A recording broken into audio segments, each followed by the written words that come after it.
Alors, ce livre, c'est un livre qui s'intitule Un autre regard sur mon grand-père Charles de Gaulle, paru chez Plomb.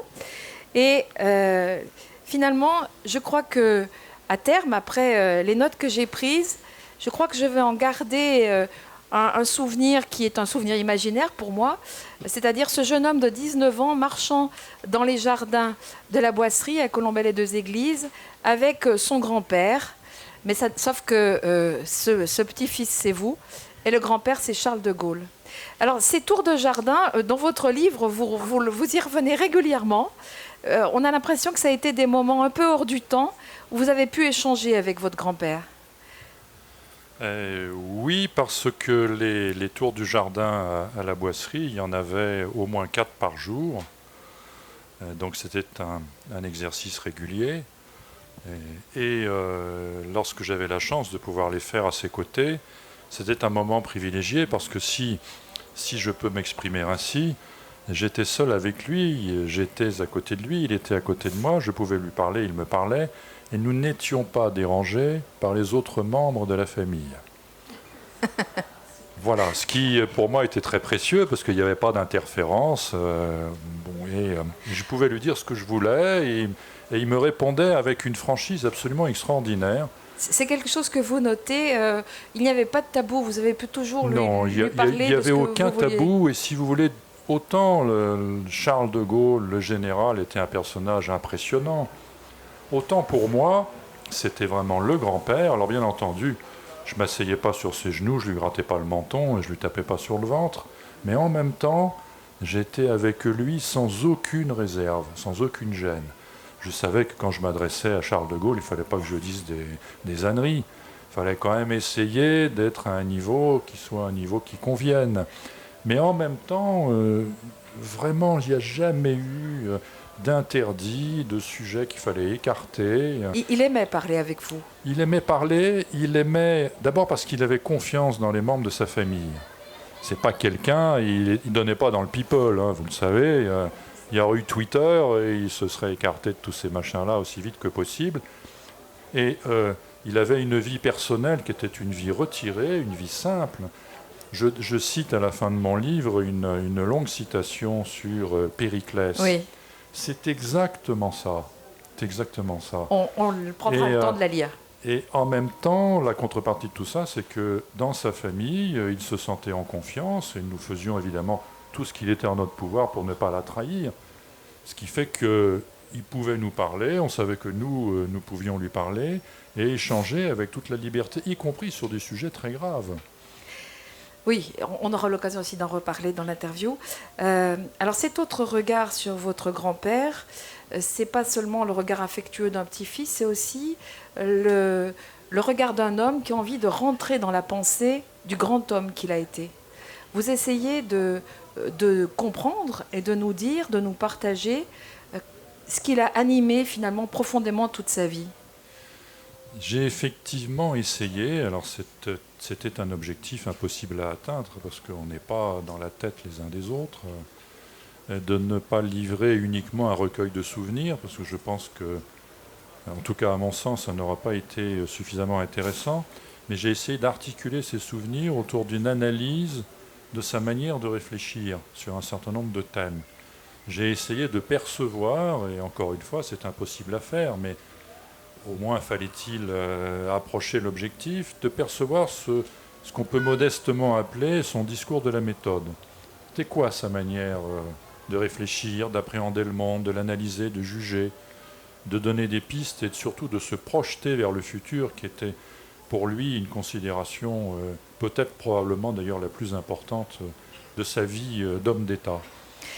Et vous commencez le premier chapitre en disant qu'il a toujours été un rebelle. Et c'est un fil rouge que l'on va retrouver tout le long du livre. Alors ça peut paraître un peu inattendu, Charles de Gaulle, un rebelle. En même temps, c'est celui quand même qui, effectivement, le 18 juin 40, le 17 juin est parti, le 18 juin a créé cet appel, lui qui était finalement peu, voire pas connu. Pas connu. Pas connu. C'est-à-dire que le 18 juin est un cri de rébellion qui ouvre un espace de la liberté que l'action du général de Gaulle allait remplir à un moment où il n'y avait plus de liberté dans notre pays. Et cette action-là, cette révolte-là, ce cri presque psychanalytique, qui moi, m'a toujours impressionné. Et effectivement, la marque très profonde, parce que ce n'était pas de la gestuelle, ce n'était pas de la posture, une marque très profonde d'un caractère qui n'était pas rebelle par principe, mais parce qu'il considérait que tout ce qui avait déjà été pensé, déjà asséné, déjà distribué dans le monde, en particulier celui de sa hiérarchie militaire, ne valait rien avant qu'il ait été capable de passer tout ceci au tamis de sa propre analyse. À cette attitude-là, cette attitude intellectuelle-là, qui est une attitude qui vaut pour chacun, d'ailleurs, très profondément. De rumination, dites-vous. Oui, c'est une revue, c'est une réanalyse, c'est une appropriation de la pensée des autres au tamis de sa propre réflexion. C'est ni plus ni moins que la culture. C'est pas autre chose. Un homme qui lisait énormément. Une machine à lire, dites-vous. C'était une machine à lire. Alors si c'est ajouté à ce processus quelque chose d'autre qui était profondément lié à la guerre et à sa condition militaire, c'est vrai qu'il a beaucoup souffert, et dès 1914, parce qu'il l'écrit à ses parents, beaucoup souffert de ces crétins de la hiérarchie, qui n'ont pas été capables... C'est lui qui le dit. C'est lui qui le dit, c'est lui qui l'écrit.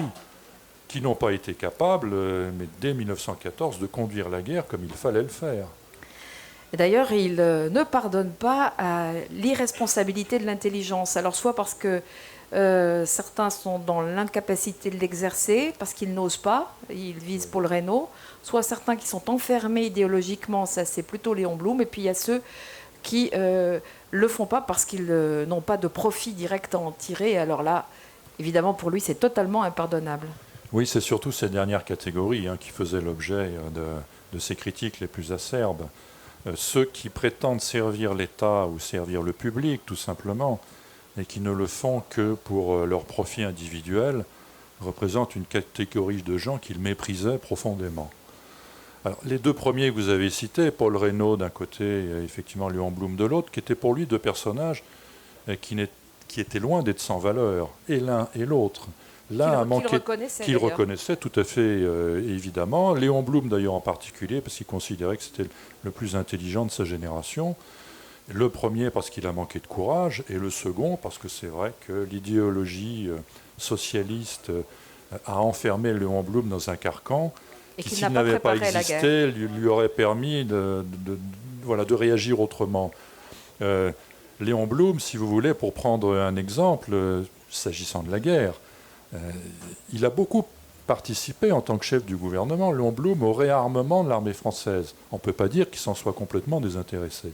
Simplement, quand il s'est agi, par exemple, de construire des blindés, il s'est complètement laissé faire par la hiérarchie militaire de l'époque, en utilisant le blindé comme étant un moyen d'accompagnement de l'infanterie.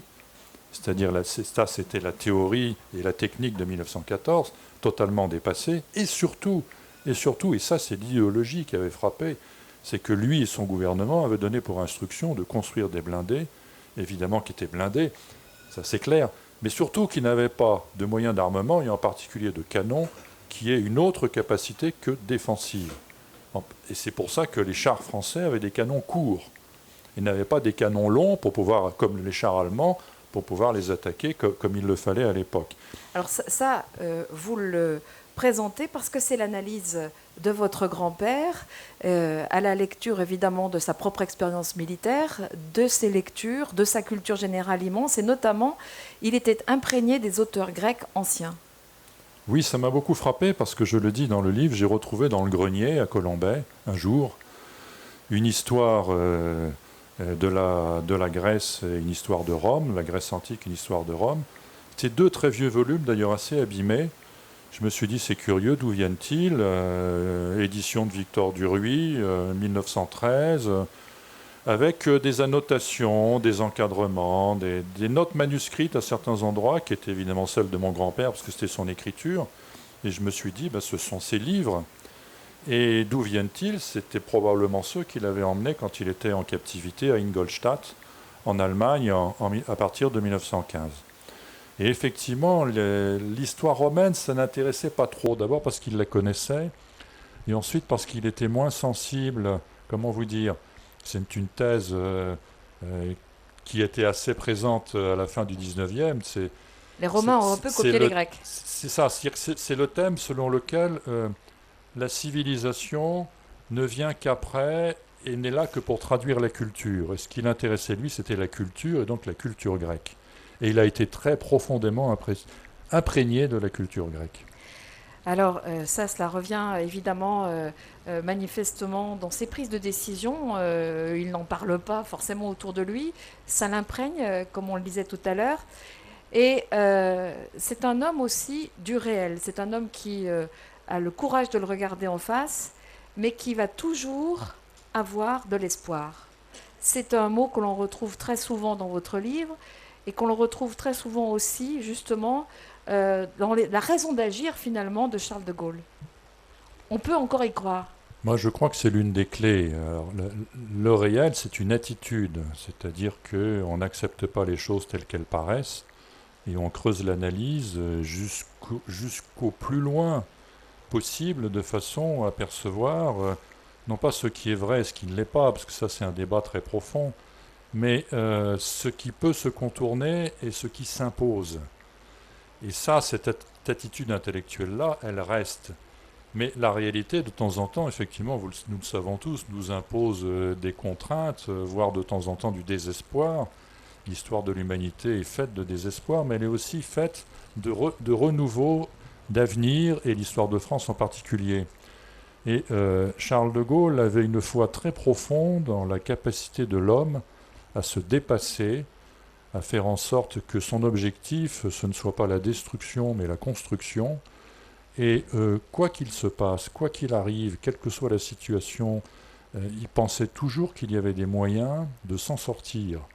Alors ça a été réel espoir, cette espèce de dialectique-là, s'est accompagnée d'une autre, et qui s'est dédoublée et qui s'est ajoutée à cette discussion-là.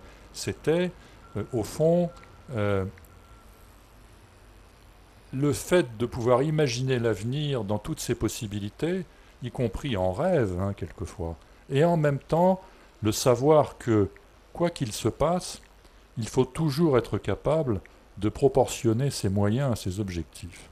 C'est-à-dire qu'il faut du raisonnable. Il y a une forme de pragmatisme. On ne peut pas faire n'importe quoi à n'importe quel moment, et qu'en tout cas, les deux ne pouvant pas être dissociés, parce que c'est un processus dialectique très réel, on ne peut pas se contenter, pour employer quelque chose qu'on connaît mieux aujourd'hui, de faire par exemple de la politique uniquement avec des coups de menton. C'est pas comme ça que ça fonctionne. Quelqu'un me demandait en venant si votre livre était un livre de politique. Je dis oui, tout le long, sauf que c'est pas de la politique non plus. Ce grand-père, alors il y a énormément de choses dans votre livre qui permet justement de rentrer davantage dans l'intime, de mieux comprendre cette pensée si large et si profonde. Il était à la fois très proche des Français et en même temps, il y avait ce lien invisible avec la France qui est pratiquement impossible à décrire. Vous utilisez plusieurs fois le mot mystérieux. Quand le destin s'en mêle, il y a des choses qui nous échappent à nous les humains. Oui, je crois effectivement que quand le destin s'en mêle, on est investi. Lui a été investi d'une mission qui était de sauver ce pays. C'est arrivé à d'autres moments dans notre histoire. Il en connaissait l'origine, mais il n'en connaissait pas les ressorts. Il ne savait pas pourquoi, tout d'un coup, ça était tombé sur lui. Ce dont il faut se souvenir, c'est qu'il s'y était préparé depuis qu'il était tout petit, en se disant, ça arrivera peut-être. Si ça doit arriver, j'essaierai de faire en sorte d'être présent et d'être capable de. Il avait aussi parfaitement imaginé que les circonstances ne le permettraient pas. Si, il me l'a dit plusieurs fois, s'il n'y avait pas eu le 18 juin 1940, s'il n'y avait pas eu la Deuxième Guerre mondiale, il aurait terminé, c'est ce qu'il me racontait, comme colonel du régiment du train dans un régiment je ne sais pas où, en Basse-Provence. Pourquoi seulement colonel? Parce que comme il le disait aussi, il emmerdait ses supérieurs, donc il ne serait jamais devenu général ou officier général. et que donc il aurait terminé sa vie tranquillement, avec évidemment quelque chose qui était constitutif de son être, c'était l'écriture. J'ose pas dire la littérature, mais l'écriture, et Il a toujours écrit. il a toujours écrit depuis son adolescence, et il aurait terminé en racontant des histoires à fond historique du genre, j'en cite une, mais il y en a eu d'autres. Est-ce que la princesse de Clèves est passée à Pontivy? Il aurait pondu 150 pages sur ce sujet très important, et ça aurait meublé la bibliothèque. Deux personnages avec lesquels il a fallu qu'il vive toute sa vie. Il y a eu Charles, et puis il y a eu le général de Gaulle. Lorsqu'en 69, après le référendum qui a dit non à sa proposition de réforme, en particulier du Sénat, il se retrouve à Colombey. Vous dites il faut que Charles se retrouve en quelque sorte. On imagine que ça n'a pas dû être facile tout le temps, et même pour vous, finalement, vous aviez ce double personnage en face de vous, sauf peut-être pendant les tours de jardin. J'ai toujours eu l'impression d'avoir en face de moi un personnage plus complexe, plus profond que ce que je pouvais percevoir. Il y avait le grand-père qui dialoguait, et il y avait le personnage de l'histoire auquel il ne cessait de penser, parce que son problème, si j'ose dire, c'était l'avenir de la France et son développement.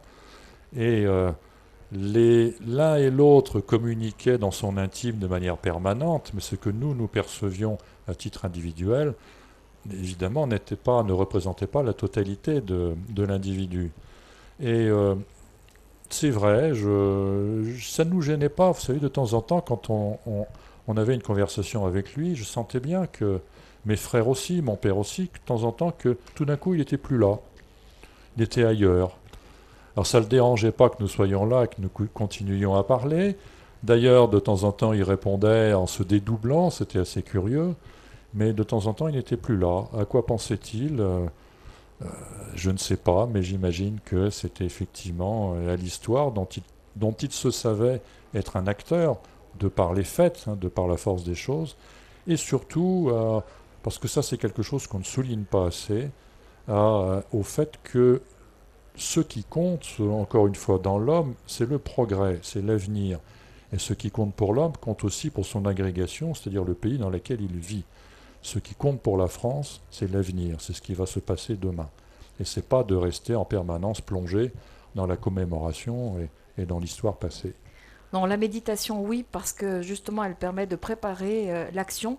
Ça aussi, c'était vraiment lié chez lui. Il fallait savoir prendre des décisions, mais comme vous le disiez tout à l'heure, pas n'importe comment, pas n'importe quand. Alors malheureusement, l'entretien va se terminer bientôt. Le livre est extrêmement riche, Yves de Gaulle. J'aimerais revenir sur la personnalité vraiment du grand-père, cet homme dont vous êtes si proche et vous avez vécu les quelques dernières semaines avant son décès, l'été, puisqu'il il est mort en novembre 1970. Donc vous avez passé ces moments-là avec lui. On sent à la fois de l'affection chez vous et puis beaucoup d'émotion parce que sa simplicité vous touche encore. Oui, pour moi, grand-père, c'est un jardin de lumière. Et vous savez, c'est valable d'ailleurs pour chacun, on ressent très profondément les choses lorsque l'on sait ou l'on se sait, dans une conversation, être un interlocuteur accepté. Et moi, j'étais un interlocuteur accepté. Bien que jeune. Bien que jeune. Là-dessus, il n'y avait aucun problème de sa part. Dire la valeur n'attend pas, entre guillemets, blablabla. Vous connaissez la suite. Mais être un interlocuteur accepté par un personnage, à la fois de la simplicité, de la profondeur et de la dimension du général de Gaulle, c'est quelque chose qui vous touche profondément. Et ça vaut, c'est presque une leçon, on revient au sujet que vous avez évoqué, c'est presque une leçon de politique. Lorsque vous considérez vos interlocuteurs, qui ne sont pas toujours d'accord avec vous, mais ça c'est la moindre des choses, comme étant des interlocuteurs acceptés, tout change. Tout change.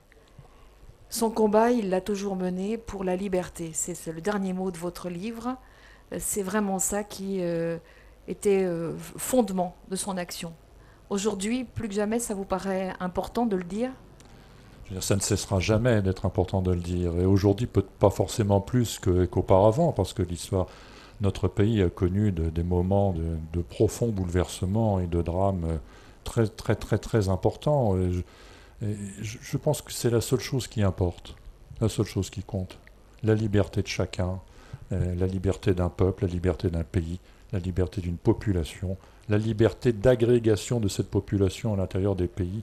Il faut pouvoir dire, se dire, discuter, dialoguer et ne pas se faire imposer quoi que ce soit et quelle que soit la méthode. Et pour quelque raison que ce soit. Yves de Gaulle, merci infiniment. Vous êtes là tout le week-end sous le chapiteau, la grande librairie de la Fête du Livre, place de l'Hôtel de Ville. Merci beaucoup, monsieur. Merci beaucoup.